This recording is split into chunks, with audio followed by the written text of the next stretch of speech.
para realizarmos as leituras, abrir as nossas Bíblias na Epístola de Paulo aos Filipenses, na carta de Paulo aos nossos irmãos de Filipos, Filipenses, no capítulo 2, onde leremos no verso 1 até o verso número 11. Aqueles que puderem permanecer de pé, como reverência ao Senhor, farei a leitura, peço que os irmãos acompanhem suas Bíblias. Filipenses, capítulo 2, versos 1 até o 11. Filipenses 2, do 1 ao 11. Assim nos diz a palavra de Deus.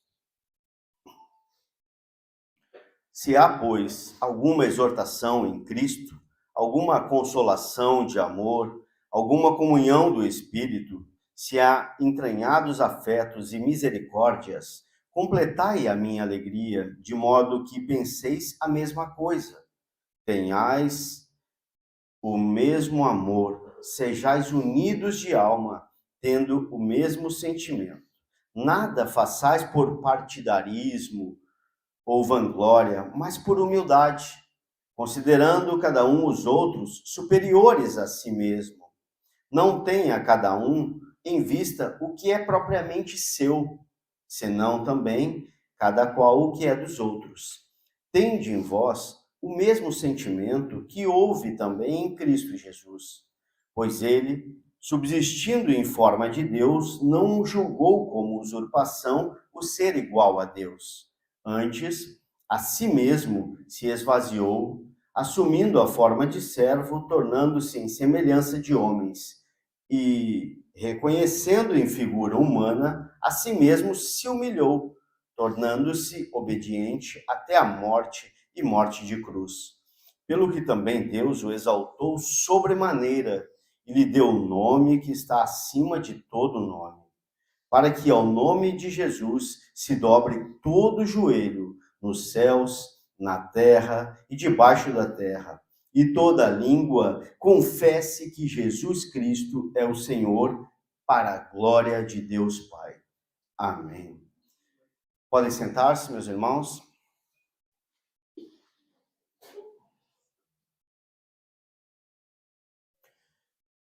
Pedir para que vocês permaneçam com suas Bíblias abertas nessa carta de Filipenses. A gente deve passar, talvez, uma página para frente, uma para trás, de acordo com o estudo que nós faremos nessa manhã, de acordo com a palavra, tá bem? Meus irmãos queridos, o apóstolo Paulo plantou a igreja de Filipos no começo da sua segunda viagem missionária. E esse foi o portal de entrada, o primeiro passo do apóstolo no Ocidente, o que hoje é chamado de Europa. Foi o primeiro portão de entrada. E quando Paulo, então, chega ali, por uma convocação divina, passa a Macedônia e ajuda-nos, certo? Ele entra nessa colônia romana. Filipos era uma espécie de colônia de Roma, da província da Macedônia. E esse texto, meus queridos, ele nos traz um conteúdo muito forte, muito rico sobre relacionamento e sobre humildade, considerando todos os exemplos, ou o exemplo que Jesus Cristo nos deixou, nos ensinou. Paulo nos impressiona sempre, mas toda vez que a gente lê as suas cartas. Paulo deixa ricos, poderosos ensinamentos em seus escritos, todos inspirados por Deus. É quase que impossível a gente ler Paulo e não ficar estarrecido, porque é muita riqueza nas cartas do apóstolo Paulo. Tudo que ele passou, tudo que ocorreu na sua vida, sobre o testemunho do apóstolo Paulo, as obras que ele deixou, que ele realizou, o que Cristo fez através da vida do apóstolo Paulo. O foco aqui, meus irmãos, é Cristo e não Paulo, tá? Embora eu falei sobre Paulo diretamente. Mas Paulo, meus irmãos, Paulo era um teólogo, Paulo era um um pastor. Paulo não pensava em teologia simplesmente de uma forma mais catedrática, simplesmente acadêmica. Paulo não fazia isso, embora ele tinha muita bagagem. Mas Paulo não fazia também as suas obras simplesmente como um mero estudioso. Não era isso. Ele não ficava trancado numa biblioteca para se encher de conhecimento. Não. Não que isso seja errado, tá bom, meus irmãos? Mas Paulo praticava a sua teologia. Paulo colocava em prática, e é muito importante colocarmos em prática. Paulo usava toda a sua teologia de uma forma ativa, e os assuntos que ele então praticava, resolvia, normalmente eram assuntos de caráter pastoral, problemas grandes, não eram pouca coisa, eram normalmente problemas muito difíceis de se resolver com os irmãos e nas igrejas. Então, nessa segunda viagem missionária do apóstolo Paulo em Filipos, Paulo enfrenta os momentos, como eu falei, de extrema dificuldade, e lá em Filipos ele foi preso. Paulo estava preso, e quando preso, foi açoitado, mas foi humilhado publicamente, inclusive. Mas ao sair de lá, daquela cidade, ele deixa uma igreja estabelecida, uma igreja pronta, uma igreja formada. Deus opera lá em Filipos a conversão de Lídia, tá? Que era uma estrangeira, uma mulher de Tiatira, era uma mulher asiática. E enquanto Filipos ficava em Roma, então, na província da Macedônia, como falamos antes, Deus opera lá também a conversão de um carcereiro, de uma forma até um pouco assim estridente ou um pouco abrupta, foi num terremoto e o carcereiro se converte. Olha como Deus trabalha muitas vezes, né, no nosso meio para operar conversões. Num terremoto, como é que tu virou crente? Foi num terremoto. Mas Deus é maravilhoso e Ele opera de inúmeras e várias maneiras que nós nem sequer podemos imaginar. Chocante, mas é verdade. E também foi liberta lá na Macedônia, lá em Filipos, uma mulher que tinha um espírito demoníaco, um espírito de adivinhação. Foi liberta, tá? A igreja de Filipos, meus amados, ela tornou-se uma grande apoiadora, uma grande parceira do ministério do apóstolo Paulo. Essa igreja, ela foi a única igreja que teve junto nos momentos que Paulo precisou de apoio, principalmente apoio financeiro. A igreja de Filipos estava com ele sempre. Tá? É a única igreja que se associou a ele no que tange a dar e receber. Paulo chega a dizer no capítulo 4, eu acho que uma folha ou duas mais para frente do mesmo texto, no capítulo 4 de Filipenses mesmo, no verso 15 e 16, Paulo chega a dizer o seguinte: e sabeis também vós, ó Filipenses, que no início do evangelho, quando parti da Macedônia, nenhuma igreja se associou comigo no tocante a dar e receber, senão unicamente vós outros. Porque até para Tessalônica mandastes não somente uma vez, mas duas, o bastante para as minhas necessidades. Então, olha como essa igreja ajudou muito Paulo. Ele foi para Tessalônica e essa igreja se envolveu com o ministério de Paulo ao longo da sua vida. E agora, Paulo estava preso em Roma. Paulo estava preso em Roma e lá na cadeia, meus irmãos, naquele ambiente hostil, Paulo escreve essa carta aos Filipos. Paulo escreve a carta de dentro da cadeia. E a igreja, então, escala o seu pastor, Epafrodito, para ir até ele, para levar apoio, para levar ajuda a Paulo. E ele faz uma viagem arriscada, então, até Roma. Em Filipenses 4, no verso 1, Paulo chega a dizer que essa igreja era a sua coroa e a sua alegria. Nós poderíamos dizer, meus irmãos, que hoje aquela igreja, a igreja de Filipos, hoje nós poderíamos dizer que ela era uma igreja quase completa. Uma igreja missionária, que colaborava com as obras, que apoiou Paulo. Tá? Ela era uma grande bênção, verdadeiramente. Mas isso, meus queridos, das portas para fora. Ela apoiava, ela era uma igreja top, mas da porta para a rua. Mandava ofertas, operava boas ações, apoiava Paulo. Olha que interessante. Ela era uma igreja bacana, uma igreja top, uma igreja legal, das portas, uma igreja forte, das portas para a rua. Sair ali, vamos ajudar o pessoal, vamos... Olha, maravilha. Mas a igreja de Filipos enfrentava um problema, um grande problema. E esse problema não tinha a ver com nada que faziam dali para fora. Dali para fora, tranquilo, tudo bem. Não tinha a ver com os investimentos, com os valores para ajudar Paulo, ajudar a sociedade. Não era com isso o problema. O problema tinha relação nenhuma com nenhuma tarefa dos enviados. Era tranquilo. Tem dinheiro em caixa, vamos colaborar. Pronto, maravilha. Todos aí fora vão lembrar da igreja. A igreja, ela não tinha um problema fora, meus irmãos, mas tinha um problema dentro da igreja. Das portas para fora era laços e renda, mas das portas para dentro era problemas e contenda. Era difícil o negócio. Era complicado demais. Era problema onde as pessoas não se entendiam mais. E isso acontecia dentro da igreja. Era muito triste. E era um problema que uns não se relacionavam bem com os outros.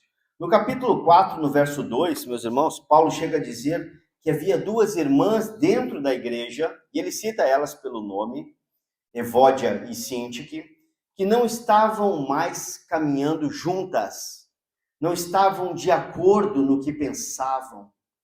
Eram líderes na igreja, Evódia e Síntique, e ele deixa isso bem claro no versículo 3 do capítulo 4, elas se esforçaram com Paulo no evangelho, assim também como Clemente, com os demais cooperadores.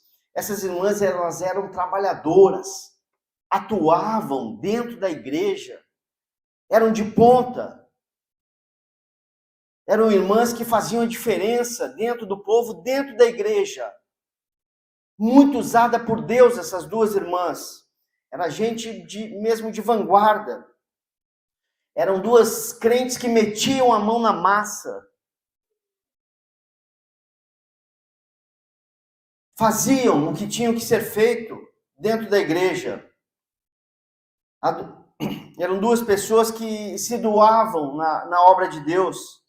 Porém, meus irmãos, em um dado momento, elas não se entendiam mais. Elas não conseguiam mais caminhar juntas. Elas não tinham mais comunhão uma com a outra. Elas estavam brigadas, de cara amarrada, dentro da própria igreja. E se a gente observar no capítulo 1, no primeiro capítulo dessa mesma carta, no verso 27, uma página para trás aí, meus irmãos, Paulo trata da mesma coisa, de relacionamento, quando ele diz assim, no capítulo 1, no verso 27, vivei acima de tudo por modo digno do evangelho de Cristo, para que, ou indo ver-vos, ou estando ausente, ouça no tocante a vós outros, que estáis firmes em um só espírito, com uma só alma, lutando juntos pela fé evangélica. Meus irmãos, por que ele fala disso? Porque aqueles irmãos, eles estavam trabalhando, como eu falei, estavam lutando, era como se fosse muitas abelhas a fazer mel numa colmeia, trabalhando, talvez num grupo apertado, todas. Era muito trabalho. A igreja era uma igreja de verdade, era uma fábrica de bons trabalhadores, de boas obras para o reino do Senhor, mas os irmãos, eles não andavam mais unidos. Consegue imaginar isso? Uma igreja lotada, nós aqui todos envolvidos, trabalhando, mas cada um fazendo de um jeito.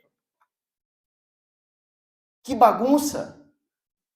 Que confusão deveria ser. E isso estava acontecendo na igreja de Filipos, lutando, mas sem união, trabalhando, mas dispersos. Uma tristeza, meus irmãos. Não havia unidade na igreja de Filipos. E esse é um grande problema que acontece dentro de inúmeras igrejas, inclusive nos dias de hoje. É um grande risco que a igreja corre. Mas o que nos deixa muito impressionado é que Paulo vai evocar, então, Paulo vai chamar o texto, talvez o texto mais magnífico, mais sublime de toda a cristologia, de toda a escritura sobre Jesus, no capítulo 2, que é o texto principal da pregação desta manhã, ali nos versos de 5 a 11. E Paulo puxa esse texto não de uma forma somente acadêmica, nada disso. Mas ele vai evocar essa parte mais bela e profunda das Escrituras sobre Cristo de forma prática, atuante com os irmãos, para tratar de um problema de relacionamento. Porque hoje, tantas vezes nós pensamos que ser um sábio cristão ou ter uma maturidade bíblica cristã é o quanto nós lemos ou aquilo que carregamos dos nossos pensamentos, no nosso raciocínio, na nossa mente, Quantos livros que eu já li, quantos livros você leu? Olha, ele já leu muito, é muito maduro. Quantas obras literárias você pesquisou? Quanto acervo você tem em casa? Quanta informação teológica? Nossa, maturidade, ó. Meus irmãos, não estou dizendo que não devemos ler, ter livros e buscar conhecimento. Não entendam mal. Mas o que eu quero falar sobre sabedoria cristã, maturidade cristã, é que muitas vezes as pessoas estudam, buscam conhecimento, se aprofundam em livros. Repito, não é errado, é ótimo. Mas, inclusive até se graduam, fazem graduação, mestrado, pós-doutorado e tudo lá em cima. Conhece muito. Tem gente que olha assim, aquilo é uma biblioteca ambulante. Mas, meus queridos, não sabem se relacionar com os outros. Não sabem tratar os outros. Não têm um bom relacionamento com seus irmãos. E aí eu pergunto, é maduro? Isso é maturidade cristã, aquela biblioteca toda lá em casa? Claro que não. Não sabe conviver. Às vezes não sabe tratar nem o irmão que está do seu lado. Muitas vezes tem 1 ano, 2 anos, 10 anos, 30 anos dentro da igreja e não sabe tratar quem está do seu lado. Oh, mas lê muitos livros. Nossa, é maturidade cristã. Meus irmãos, não é assim. Não é desta forma. Acha que tudo porque leu, porque captou conhecimento, gira em torno de si, gira em torno do seu umbigo. E o conhecimento, meus irmãos, então fica claro aqui que não é sinônimo de maturidade. O conhecimento sem relacionamento traz orgulho. Conhecimento sem relacionamento traz soberba, traz vaidade. Traz vaidade, meus irmãos. Não adianta nada conhecer muito e não se relacionar com ninguém. Não dividir o conhecimento sobre Cristo e as Escrituras com os outros, com os irmãos. Eu não estou dizendo aqui que vocês precisam ler e dividir muita coisa com muita gente, mas basta se relacionar bem, mesmo que seja com o seu colega, no seu trabalho, no seu casamento, com o seu filho. com a sua esposa, com o seu marido, na escola. Mas o conhecimento precisa, meus queridos, ser acompanhado de um bom relacionamento. Porque quem relaciona bem, normalmente, transborda amor. E amor edifica. O amor edifica. Mas é claro que a maturidade sempre vai passar por conhecimento. Não quero deixar aqui um mal entendido. Mas é necessário o conhecimento e que esse conhecimento seja traduzido em capacidade de se relacionar.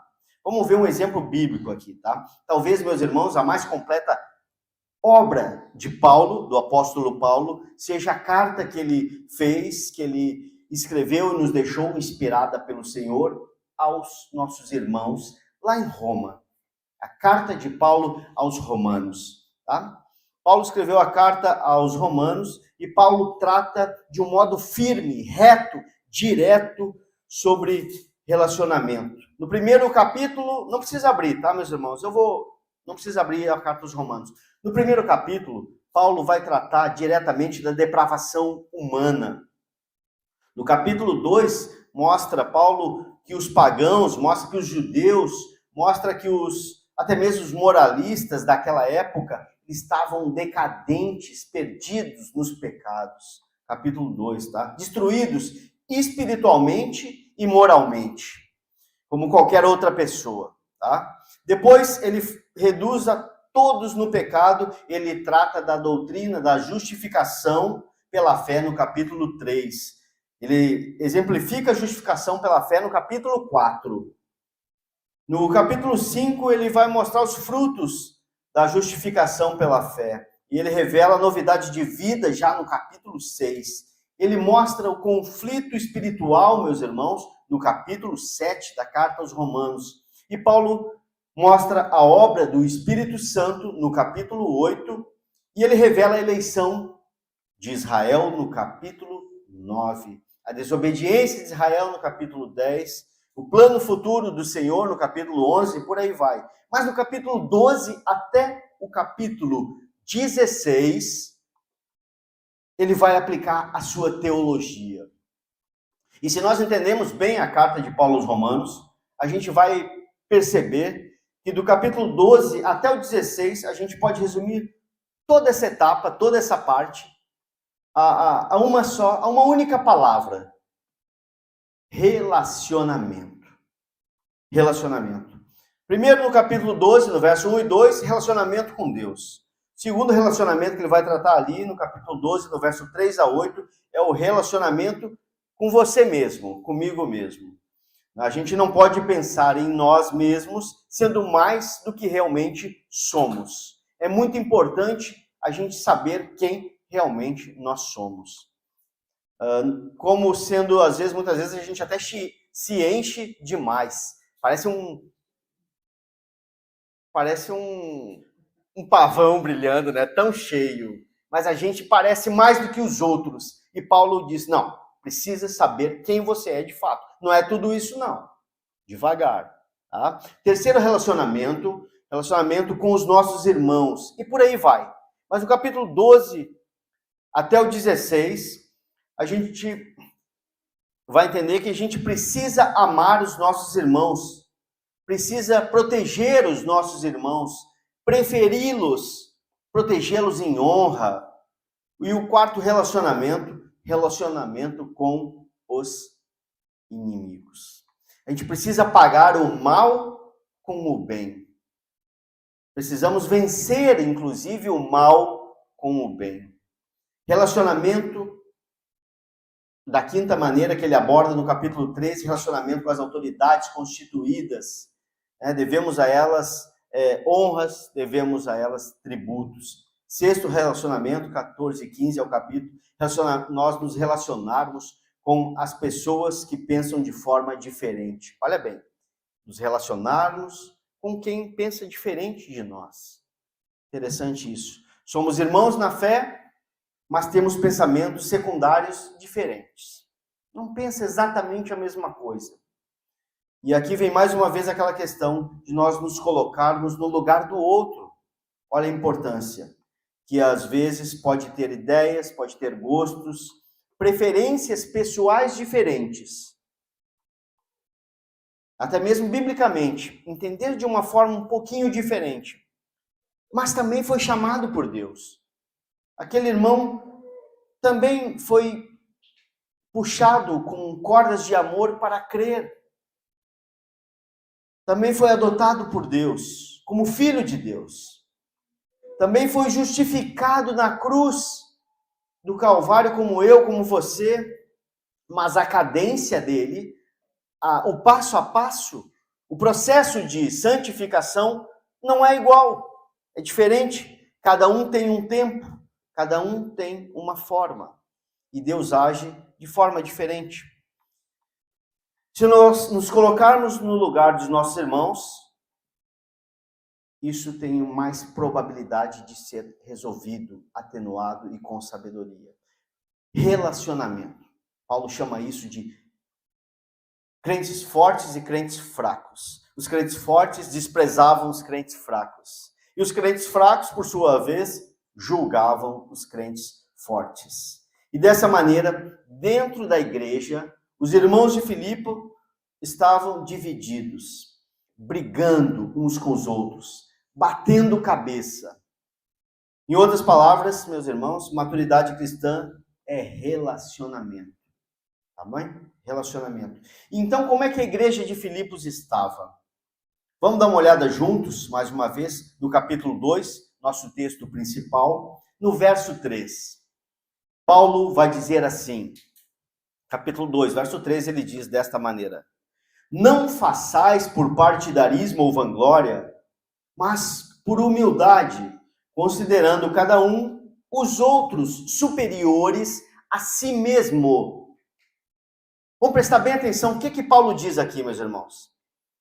Paulo fala, nada façais. Então, não é para uma pessoa só. Não, eu diria, nada faça. Nada façais, meus queridos, é porque era um time, era um grupo, era uma igreja numerosa. Eram muitas pessoas que estavam fazendo, tá bem? Então, o problema não era falta de tarefa também. Tinha o que fazer. Não era questão de falta de trabalho, não eram crentes esquenta-banco, não. Eles metiam a mão, eles se ofereciam. O que eu posso fazer? O que eu posso fazer para ajudar? Tem alguma coisa que precisa?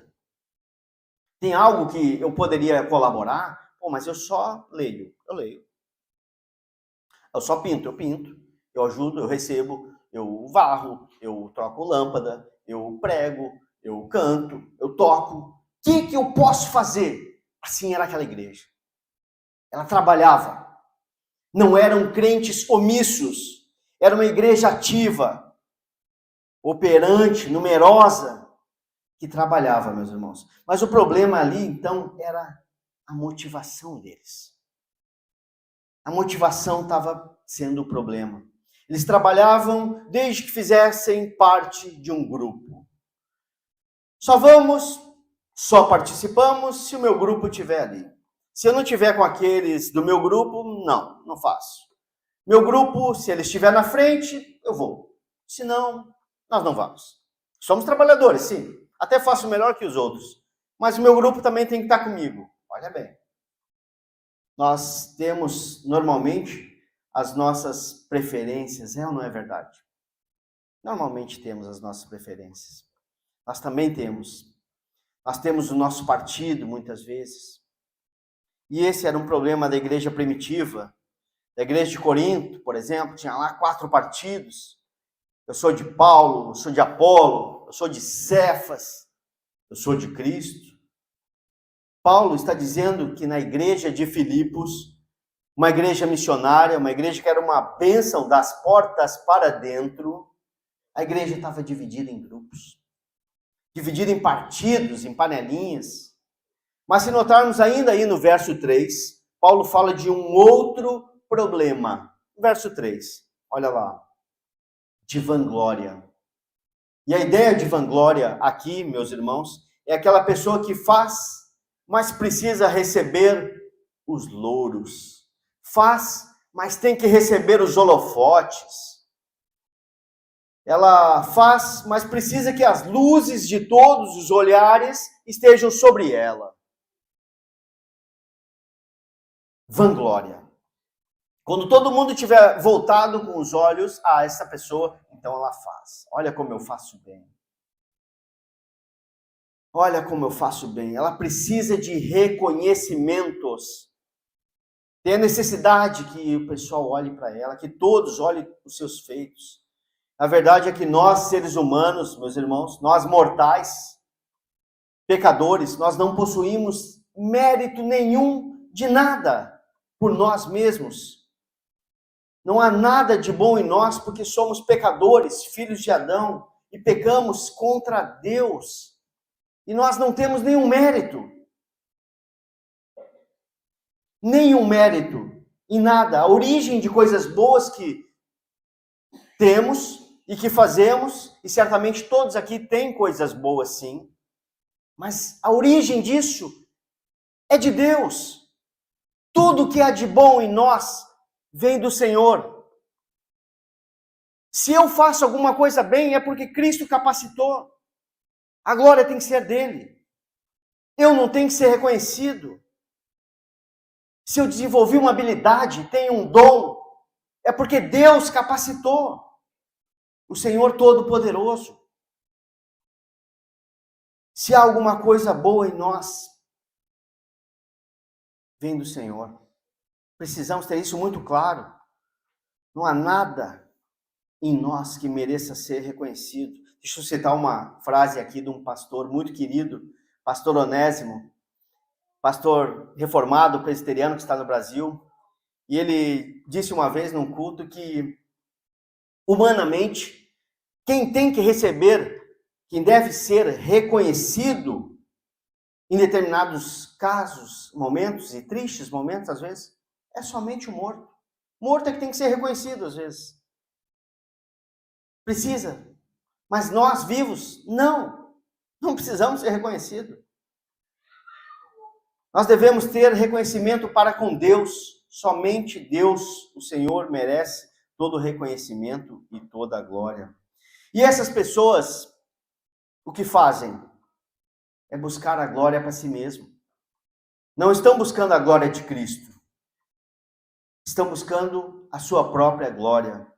E se a gente notar, entender isso, meus irmãos, há duas únicas filosofias de vida. A primeira delas está aí no capítulo 1 da mesma carta, no verso 21, um pouquinho mais para trás. Capítulo 1 do verso 21 diz o seguinte: porque para mim o viver é Cristo e o morrer é lucro. A primeira filosofia de vida é quando Jesus é o principal, ele é o motor, ele é o vetor da minha vida. Ele é quem dirige a minha vida. Essa é a primeira filosofia, é Cristo. Para nós, viver é Ele, para a glória dEle, para a exaltação dEle, para servir a Ele, para que Ele seja exaltado e reconhecido. E a segunda filosofia, estilo de vida, está aí no capítulo 2, no verso 21. Vamos ver juntos, meus irmãos. No capítulo 2 agora, verso 21. Pois todos eles buscam o que é seu próprio, não o que é de Cristo Jesus. Então, se existe alguém que o vetor da vida é Cristo, exaltar ao Senhor, tem outro grupo que o motivo principal da vida é buscar o que é seu próprio. Ele vai para a igreja, a pessoa vem para a igreja, ela entra na igreja, não para adorar, não para participar. Ela vai para buscar. Eu vou lá porque eu tenho que me encher. Eu vou lá porque eu tenho que me curar. Eu vou à igreja porque eu preciso casar. Lá eu vou arrumar um varão top. Eu vou à igreja porque eu preciso de uma esposa de Deus. Eu vou à igreja porque eu quero uma casa.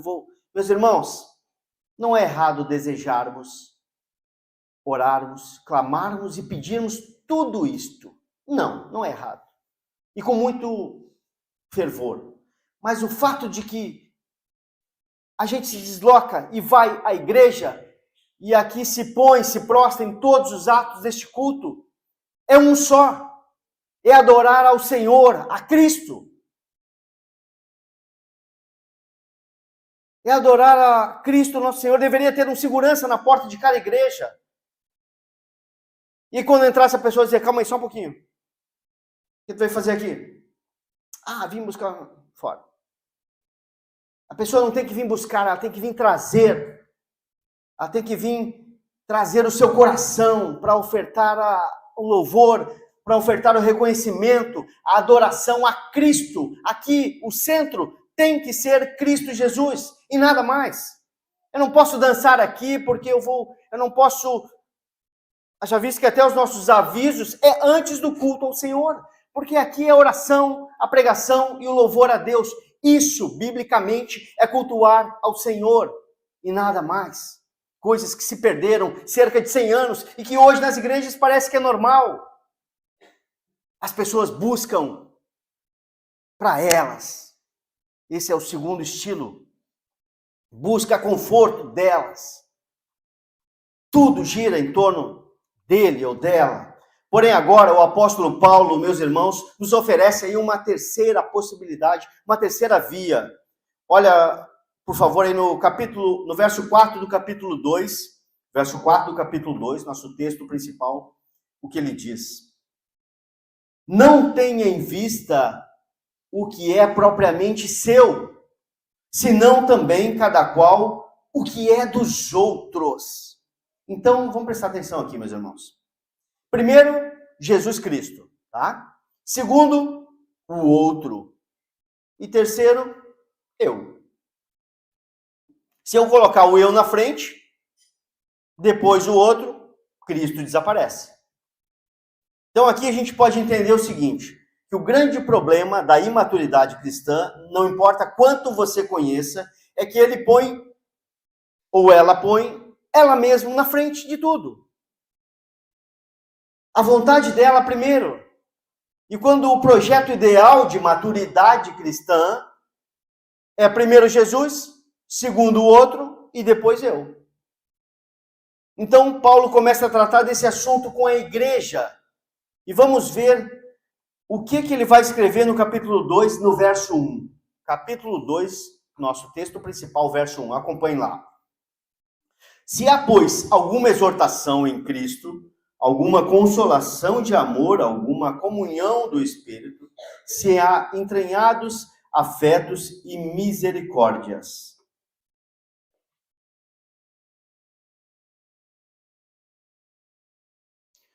Por favor, meus irmãos, por gentileza, vamos aqui então destacar, sublinhar na nossa mente, se possível, ou nas nossas Bíblias, 5 palavrinhas, tá? 5 palavras. Exortação, consolação, comunhão, grava aí, afeto e misericórdia.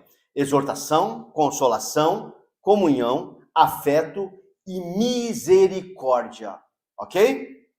Meus irmãos, se nós tirarmos essas palavras dos nossos relacionamentos, o que sobra? Se tirar isso, o que sobra no relacionamento? Sem comunhão, sem afeto, sem misericórdia, sem, né? O que vai sobrar? Sem exortação, muitas vezes. Sobra mágoa, sobra ressentimento, sobra frustrações, dores, sobra decepções, muitas vezes sentimentos de raiva, de ódio. É o que sobra nos nossos relacionamentos. Muitas dores. E Paulo está mostrando para nós, quer seja na família, quer seja no trabalho, quer seja na escola, na empresa, na faculdade, na parentela, na igreja, onde quer que seja, meus irmãos, Paulo quer dizer que nós precisamos resgatar a exortação, devemos exortar os nossos irmãos, sim, em amor, resgatar a consolação, devemos apoiar-nos uns aos outros, resgatar a comunhão. O quão importante é estarmos entre os irmãos partilhando a mesma fé em Cristo Jesus. Quão maravilhoso é partilharmos isso. Resgatar o afeto e a misericórdia. Mas talvez Vocês podem estar pensando assim, o irmão Cristiano está falando isso tudo não sou eu que estou falando, tá? Está escrito aqui para o Paulo, tá? Está falando isso, resgatar a comunhão, a consolação, né?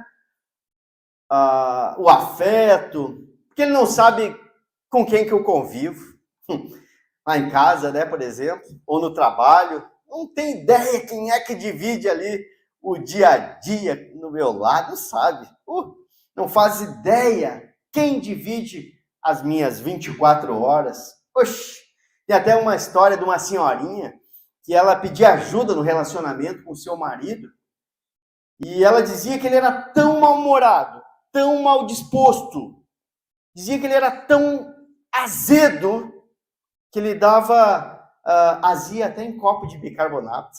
Ele era mal-humorado demais. E tem pessoas, meus irmãos, é verdade, que são tão rebeldes, revoltadas, mas tão de mal com a vida. Sabe aquelas pessoas que brigam sozinha com ela mesma? Que elas são capazes de morar sozinha e ainda fugir de casa. Tem pessoas assim, não dá. É impossível, eu não consigo viver comigo mesmo. Talvez exista gente assim, meus irmãos. Mas a pessoa é muito complicada. Aquele ali é um problema dentro da igreja. Olha, ele pensa diferente de mim, não pensa como eu penso. Às vezes a gente, né, tem esse raciocínio. Se o fulano estiver naquele lugar na igreja, você está lá do outro lado hoje, né? Tem muitas vezes. Eu vou sentar do outro lado, ou talvez a gente pense assim, se o Beltrano estiver naquele serviço, naquele trabalho, eu não trabalho lá. Eu vou para outro posto. Eu não fico ali, não fico naquele turno com ele. Naquele trabalho eu não vou. O problema dos crentes da igreja de Filipos, meus irmãos, é que eles estavam em desacordo. Eles estavam batendo cabeça. Eles estavam brigando, se desentendendo dentro da própria igreja, onde deveriam estar sendo humildes e permanecendo juntos. Eles deveriam estar a buscar a face de Cristo para servir e fazer a boa obra do Senhor.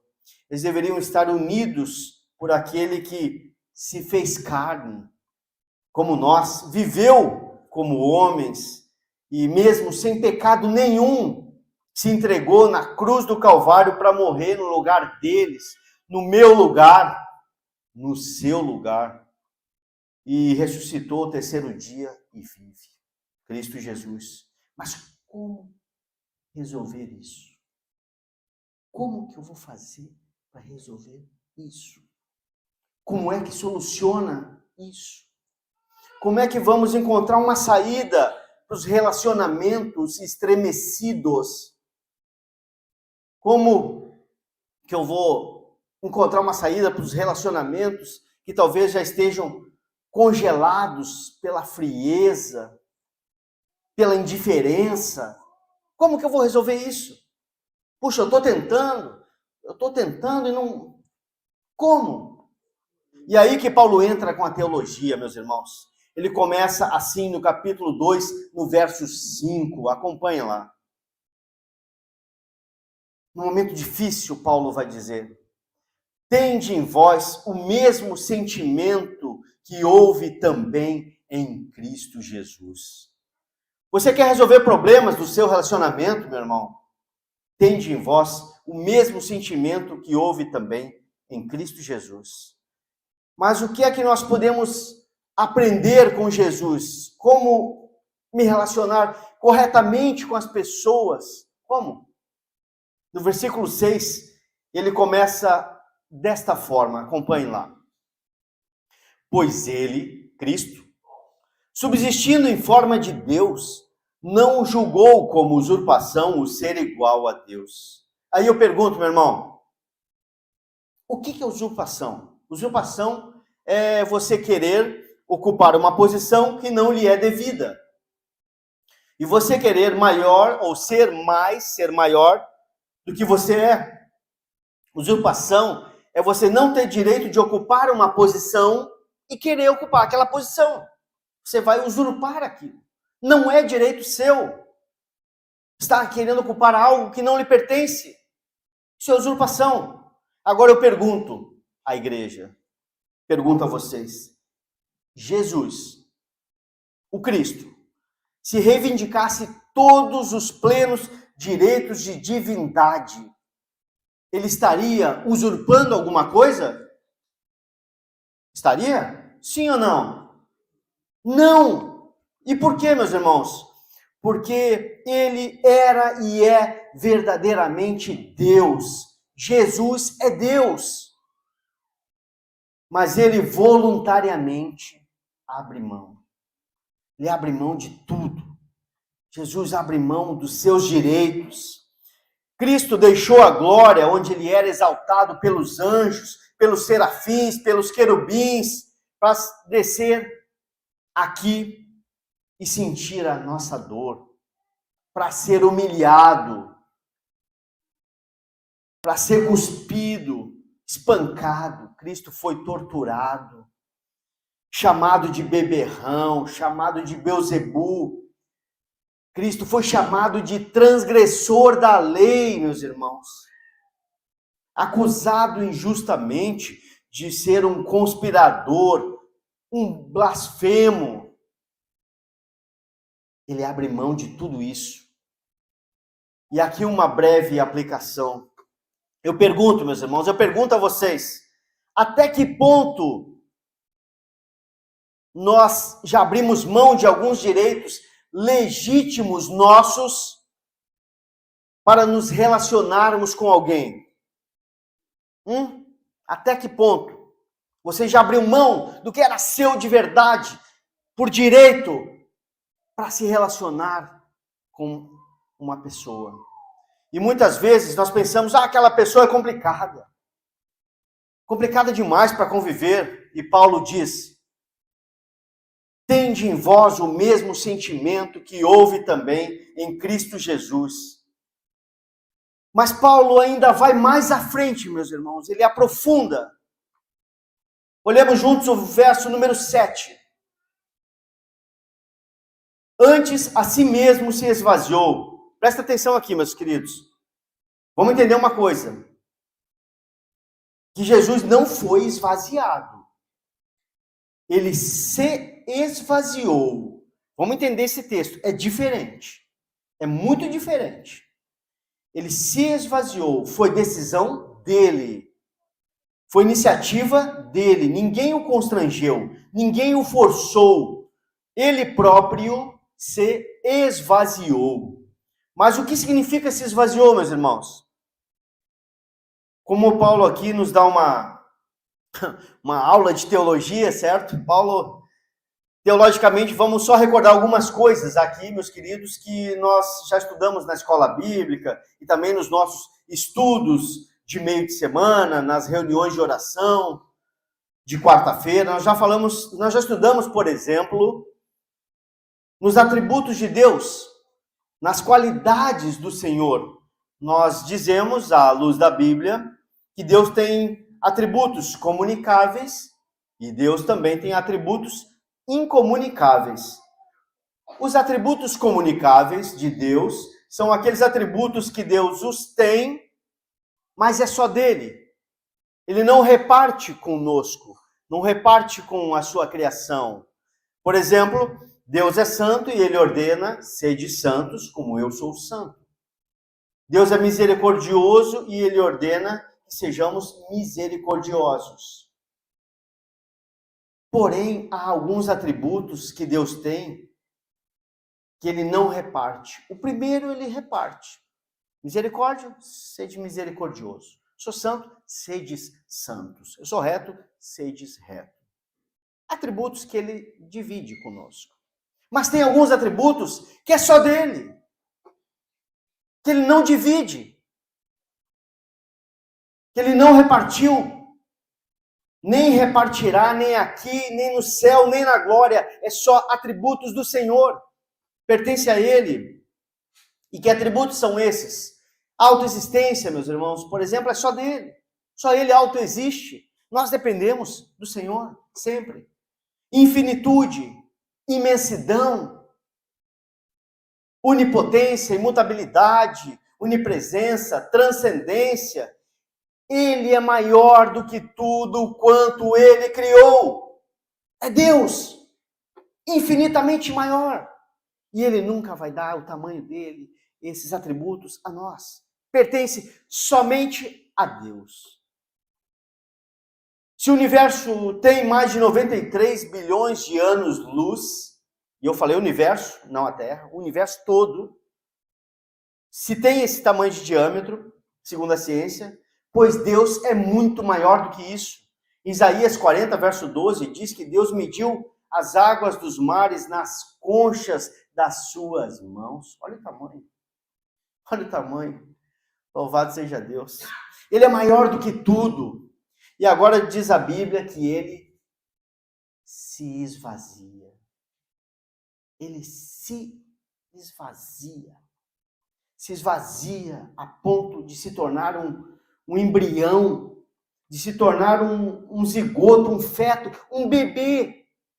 Todo aquele tamanho vira um bebezinho que nasce de uma virgem, enfaixado em panos velhos, panos que eram usados para os cordeirinhos do estábulo, e é colocado numa manjedoura.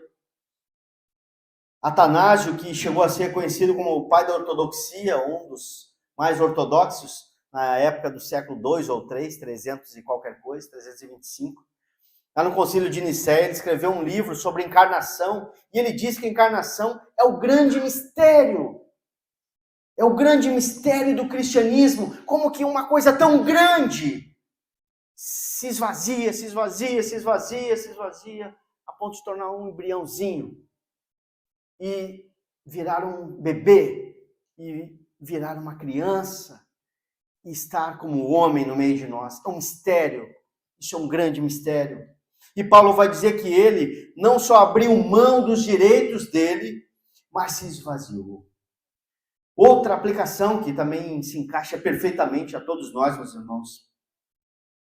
Será que nós já nos esvaziamos?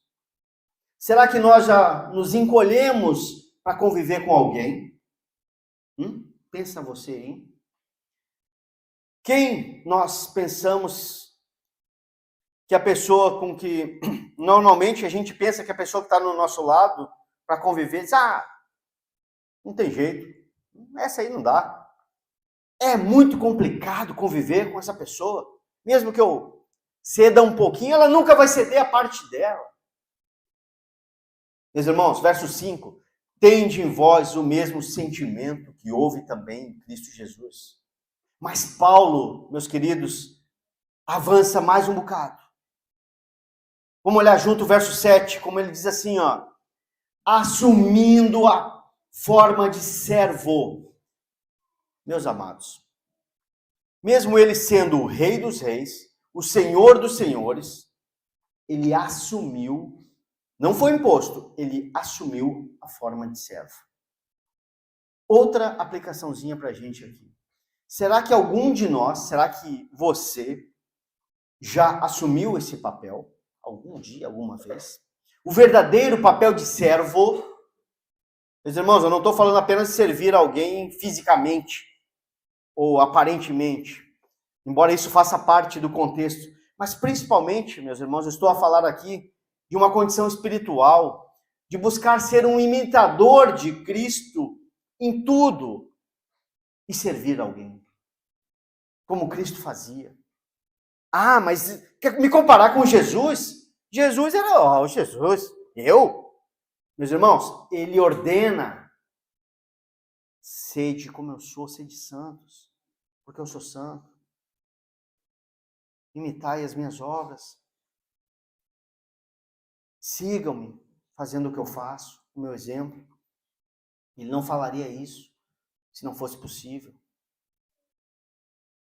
Ele não está dizendo que nós ficaríamos ou seríamos perfeitos já aqui, porque não somos, nem seremos. Mas nós temos que mirar no alvo que é Cristo.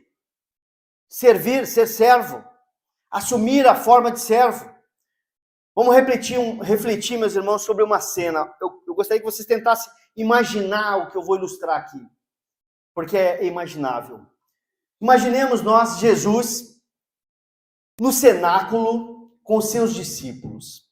E ele mesmo tinha mandado que eles preparassem um local especial, e ele deu todas as dicas para escolher o local para comer a Páscoa. Imaginem a cena. Era uma quinta-feira à noite, a mesa pronta, a mesa estava posta. Imaginemos lá, tinha um cordeiro assado, pães sem fermento, ervas amargas e vinho. Jesus, os discípulos e o cenáculo. Estava tudo pronto. Tinha ali então uma bacia com água e uma toalha ao lado. Tá? E por que tinha uma bacia com água e uma toalha perto da mesa? Porque naquele tempo, naquela cultura, não se chegava, não se assentava à mesa sem lavar os pés e as mãos. E por quê? Porque as mesas naquela época não eram como as nossas mesas de hoje. Vamos imaginar, eram mesas baixinhas. Eram mesas pequenas, próximas ao chão. Não eram altas como as nossas, onde a gente senta a cadeira, senta a mesa e enfia as pernas e os pés ali por baixo, em uma altura razoavelmente boa, e esconde os pés. Era diferente. As mesas eram baixas. As pessoas chegavam, escoravam o cotovelo e o pezão ficava quase no nariz do outro. Quase no nariz da pessoa que estava do lado. E tem outra coisa, meus irmãos, que pegava feio. Ninguém, e isso é até hoje, ninguém até hoje chega em Jerusalém sem sujar os pés, porque é um deserto à volta de Jerusalém, até hoje assim. Imagina naquela época. Chegava com os pés sujos. Chegava com os pés mal cheirosos. Imaginam sentar-se, colocar o cotovelo e os pezão quase no nariz da outra pessoa. Consegue imaginar?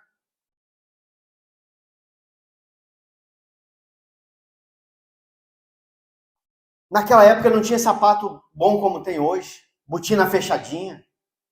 Ainda assim, os pés eram quase que soltos em sandálias, chinelas, resto de couro, sei lá o que era, já deveria dar um cheirinho menos agradável ainda, exponencialmente.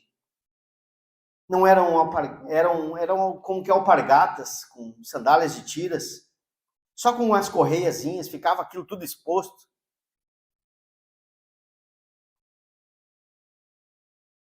Pensa no aroma que era aquilo, na vergonha. Então multiplica. Era muito horrível. E a função então de lavar os pés era dos escravos. Só que naquele momento no cenáculo não havia escravo. Os discípulos não tinham escravos. E todos os discípulos então sentam à mesa. Do jeito que estavam. Misericórdia. Daquele jeito. Pensa. Nenhum dos discípulos queria dar o braço a torcer para lavar o pé um do outro. Não queriam descer do pedestal. Se achavam muito importantes para fazer aquilo. Aliás, o papo, a conversa entre os discípulos era: quem de nós é o maior? Quem de nós é o mais importante? Quem de nós tem primazia no reino? E diz a Bíblia, então, que Jesus os choca. Jesus os deixa perplexos. Jesus os deixa completamente envergonhados. Pois Jesus cinge com a toalha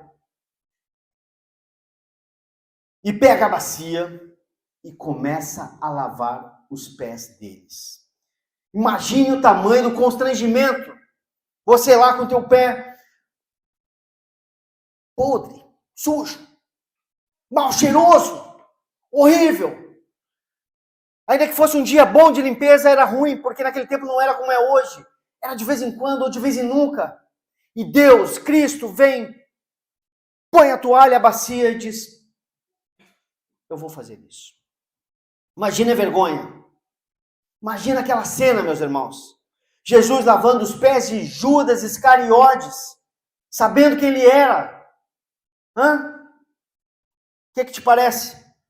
Pedro, o apóstolo, ficou fora de si. Tu me lavarás os pés a mim? E quando Jesus lava os pés de todos, ele volta e diz: vós me chamais o Senhor e o Mestre, e fazeis bem, porque eu sou. Eu vos dei o exemplo. Se nós achamos, meus irmãos, que há certas pessoas que nos parecem ser muito difíceis de conviver, que é impossível de estar do nosso lado, que nós não vamos vencer porque é um relacionamento impossível, fica a pergunta, como de novo uma aplicação para todos nós: será que nós já lavamos os pés dessa pessoa? Será que nós nos humilhamos a ponto de nos tornarmos escravos dessa pessoa? E eu repito mais uma vez, não é exatamente literalidade, não é lavar os pés dela na íntegra, embora possa ser feito sim, mas de servir em todas as coisas. De uma pessoa que parece que está sendo superior, que está se achando mais. Ah, porque eu sou isso, eu faço isso. Talvez eu sou mais santo do que você. Eu tenho isso e tenho aquilo. E você? Ah, você. Eu já conquistei, já cheguei, já vim até aqui, caminhei. E a vida, meus irmãos, servir essa pessoa, porque Cristo nos deixou o exemplo de que devemos ser humildes e servos. Auxiliar a outra pessoa no que ela precisa, verdadeiramente o que ela necessita. Se pensamos que é difícil demais, então Paulo diz no verso 5, tende em vós o mesmo sentimento que houve também em Cristo Jesus. Mas Paulo dá mais um passo. E ele vai dizer no verso 8, acompanha lá, a si mesmo se humilhou, tornando-se obediente até a morte, e morte de cruz. Aqui, Jesus desceu a uma profundidade que não é possível nós descermos. Nenhum de nós conseguiu descer até hoje. Aqui, na linguagem daqueles homens, muito usado por Deus, na Reforma Protestante, para a interpretação da sã doutrina do Evangelho, que é uma forma totalmente, por exemplo, diferente do catolicismo, os reformadores nos dizem que Jesus desceu ao inferno. E esse inferno foi ali mesmo na cruz, ali onde ele estava. Essa é a referência. Foi quando ele estava na cruz, ele sentiu ali o próprio inferno. Jesus, naquele momento, sentiu não só o bafo de Satanás, mas ele sentiu o peso da ira de Deus. O golpe da lei foi muito forte. O peso da ira de Deus sobre todos os pecados que foi colocado sobre Cristo doeu certamente muito mais do que aqueles pregos, do que aqueles espinhos, do que aquele espancamento total. Muito mais. Foi o peso da ira de Deus sobre ele. Ali ele foi feito maldição por nós. Naquele instante, meus irmãos, ele foi feito pecado por nós. Naquela hora o sol escondeu o rosto dele. Ali o próprio Pai virou o rosto dele e ele se sentiu desamparado. E ele foi humilhado. Aliás, ele se humilhou. Até a morte de cruz. E aí nós falamos que fulano é muito difícil. Fulano, não vou poder me relacionar com tal pessoa. Ixi, aguentar, olha, meus irmãos, que não dá para conviver, que não dá para tolerar, que não podemos ficar ao lado dessa pessoa lá dentro da igreja, ou lá no trabalho, ou na escola, que estamos tendo dificuldade, que não dá mais para chegarmos num acordo. Minha maneira de pensar é diferente, então não podemos nos entender mesmo. Chega. Meus irmãos, isso é uma incoerência. Isso não tem cabimento, e eu vou dizer por quê. Dois cristãos que pensam de forma diferente pode acontecer sim, é normal, mas logo tem que haver entendimento. Tem que haver compreensão um para com o outro. Tem que ter. Ou um destes não é cristão, ou os dois não são cristãos. Pois se são de Cristo, se são salvos, imagine lá no céu, um irmão de cara feia com outro. Não tem cabimento. Não tem cabimento. Se está acontecendo e chega ao ponto de findar o assunto, ou um ou os dois não são crentes ainda. Que o Senhor toque, tenha misericórdia e os converta. Mas nós, se somos cristãos, temos que nos esforçar a conviver, não aceitar, mas conviver e dar exemplo a ponto de que a outra pessoa entenda e mude.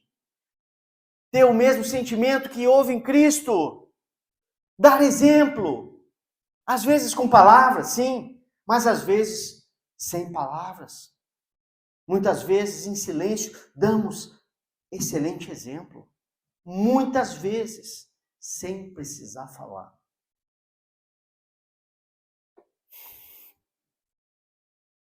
Olha o exemplo de Cristo.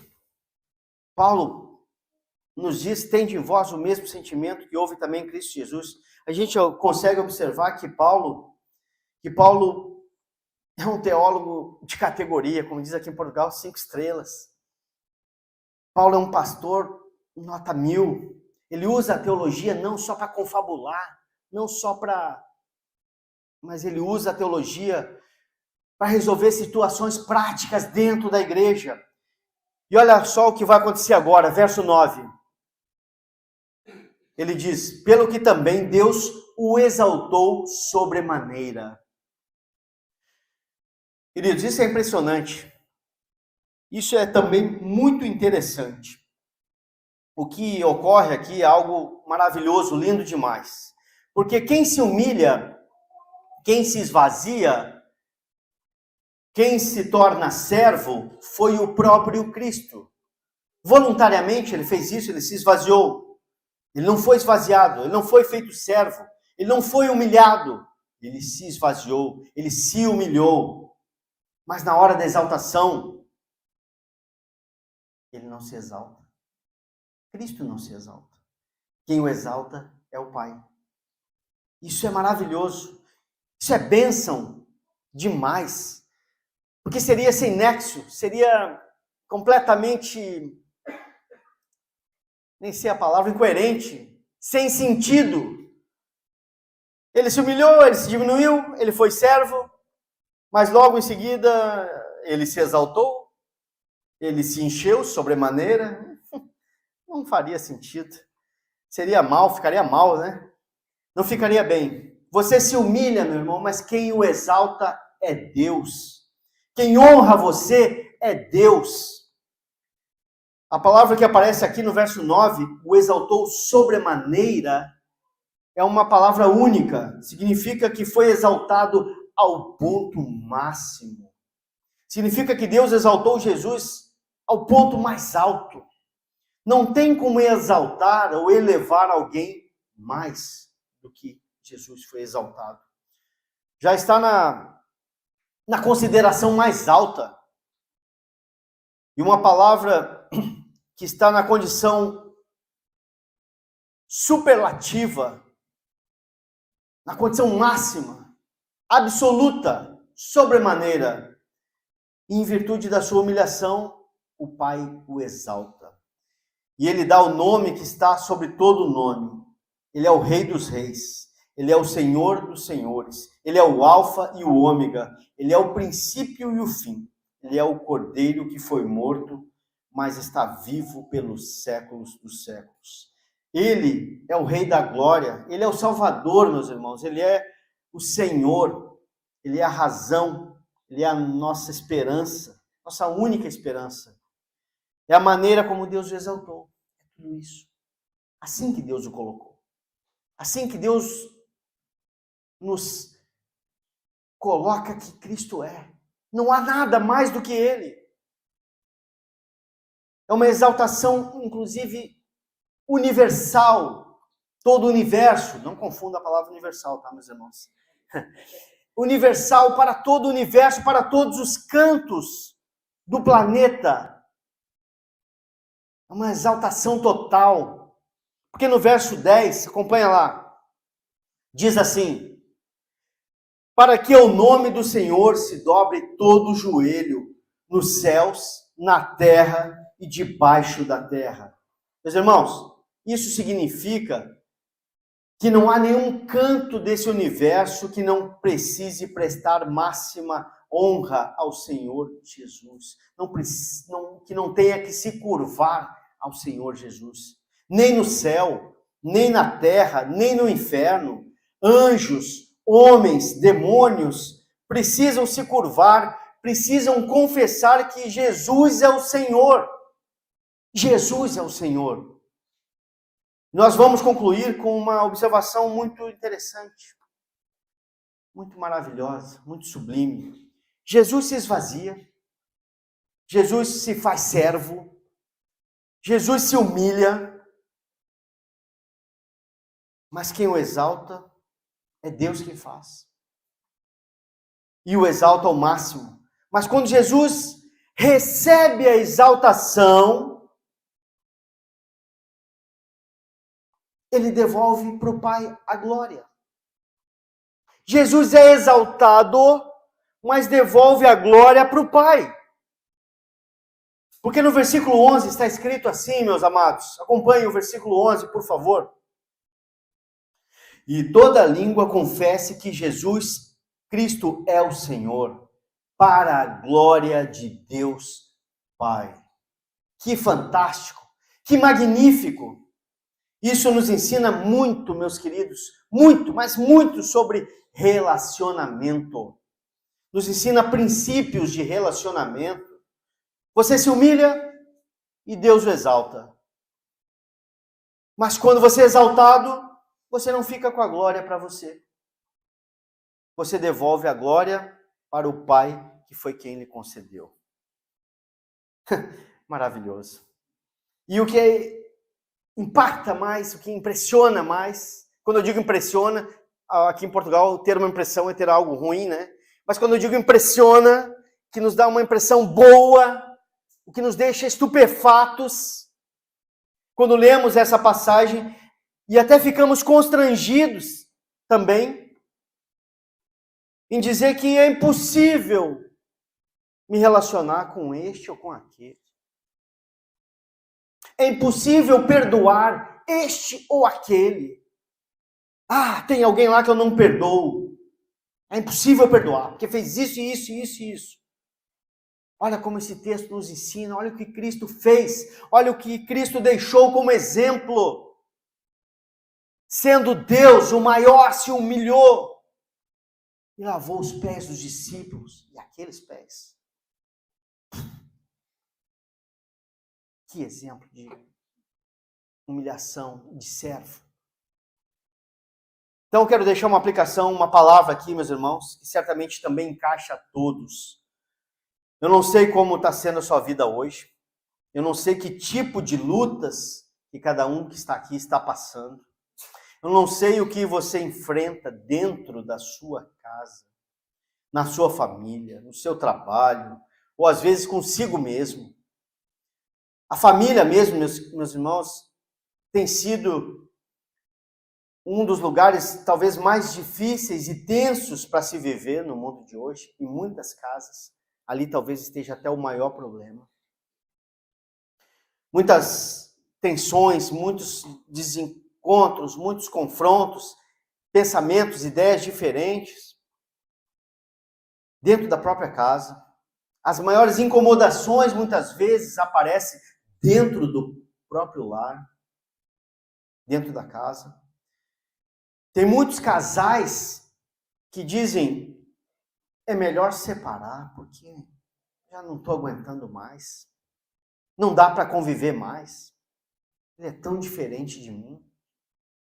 Eu não consigo mais viver assim. Não consigo perdoar. Não tenho força para tentar mais. Tem muitas pessoas que às vezes trabalham com outros que não conseguem ter um minuto de convívio sequer. Não tem paz. Às vezes fizeram algum tipo de sociedade, foi traído pelos sócios. o colega de trabalho passa a perna, pessoas feridas, muitas vezes machucadas. Tem muitas pessoas que, mesmo dentro da igreja, trabalhando na igreja, às vezes estão batendo cabeça. Não trabalham mais em harmonia, muitas vezes. Mas Paulo está nos mostrando que é possível curar relacionamentos. Quando entendemos que a maturidade cristã, como entendemos o que é a maturidade cristã. Maturidade cristã é quando você tem o conhecimento e esse conhecimento vira vida. Vira vida, meu irmão. Conhecimento por conhecimento produz soberba. Conhecimento somente por conhecer te leva para um ponto, um pedestal. Parece que você está acima dos outros. Conhecimento por conhecimento leva você a olhar o seu irmão de cima para baixo.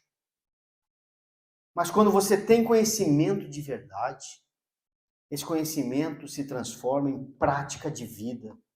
E aí você desce do pedestal para lavar os pés do seu irmão. E quando você se humilha, meu irmão, então Deus o exalta. Talvez nós pudéssemos atender a ordem de Paulo no capítulo 2, no verso 2. Que essa talvez seja o desejo de qualquer homem que esteja, ou mulher que esteja trabalhando na igreja, que tenha um grupo, que tenha pessoas, que tenha um rebanho, que seja o sentimento dos pastores, dos líderes. E ele diz no versículo 2, completai a minha alegria, de modo que penseis a mesma coisa, tenhais o mesmo sentimento, tenhais o mesmo amor, sejais unidos de alma, tendo o mesmo sentimento. Paulo era um homem muito alegre, meus irmãos. Ele estava preso, sim, mas ele era um homem alegre. Mas ele diz que tinha um pontinho no coração dele, que tinha um resquíciozinho de tristeza lá. E isso precisava ser completado. Para a alegria dele ser plena. Aqueles irmãos em Filipos, eles precisavam resolver os seus problemas de relacionamento, pensar a mesma coisa, precisavam andar juntos, ser unidos de alma, tendo o mesmo sentimento de uns para com os outros. E é uma alegria imensa o fato, por exemplo, de nós, como igreja, estamos cada vez mais estudando sobre a palavra de Deus, participando de grupos de leitura bíblica. É uma felicidade, uma alegria tremenda os nossos grupos, nossos estudos de quartas-feiras, que é muito edificante, onde ali tem a nossa reunião de oração, que agora não é mais online, aqui na igreja, tem crescido, está cada vez maior.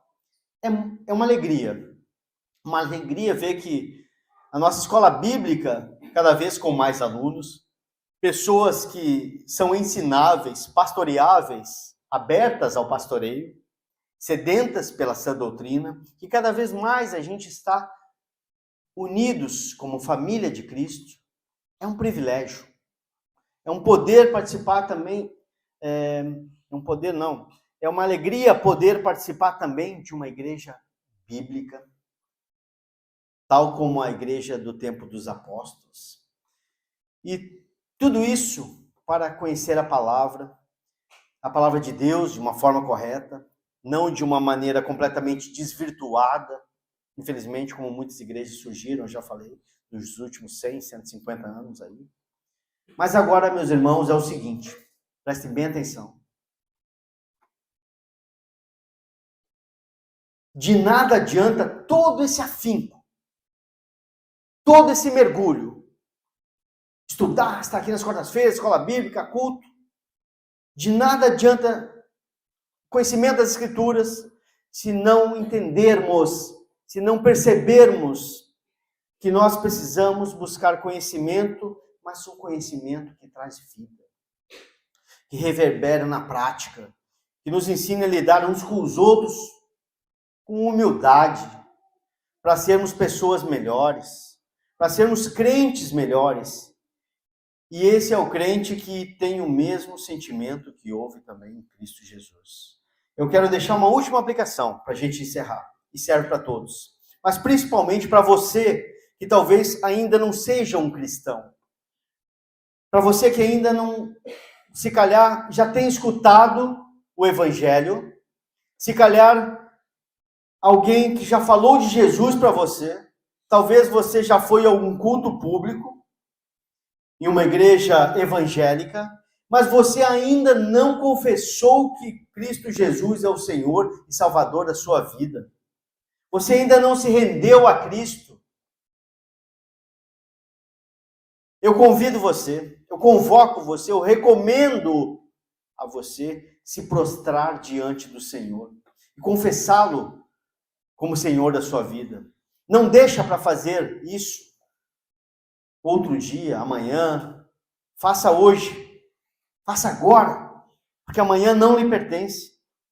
E se tu confessá-lo agora, voluntariamente, meu irmão, como expressão da fé e da compreensão de tudo, como confiança em Cristo, mesmo assim, no dia do juízo, todos hão de fazer isso, é verdade.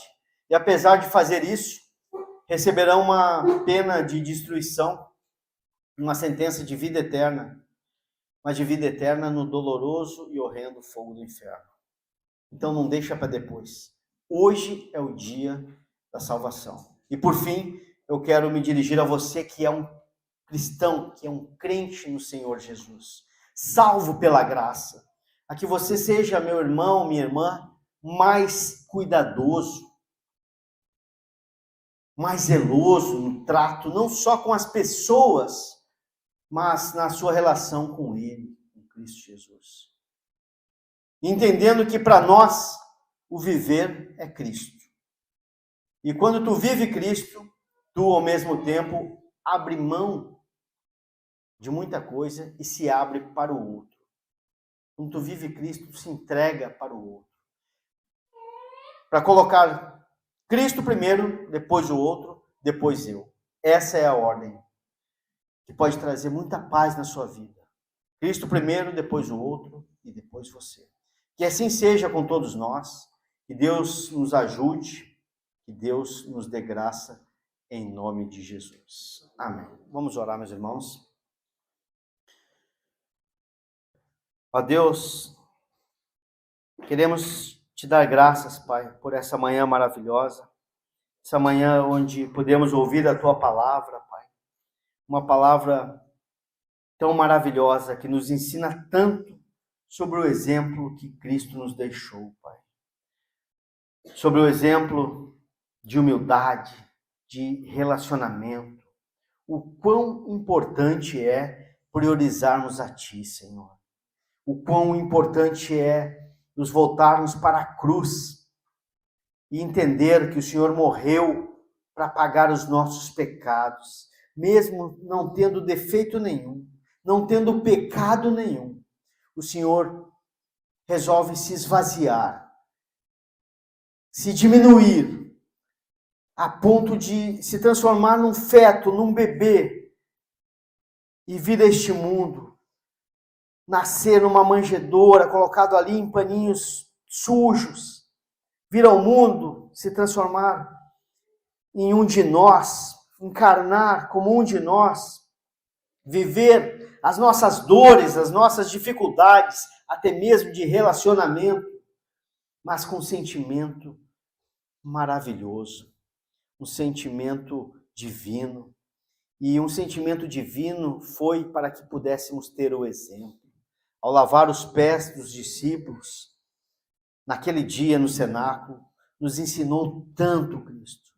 Nos ensinou muito.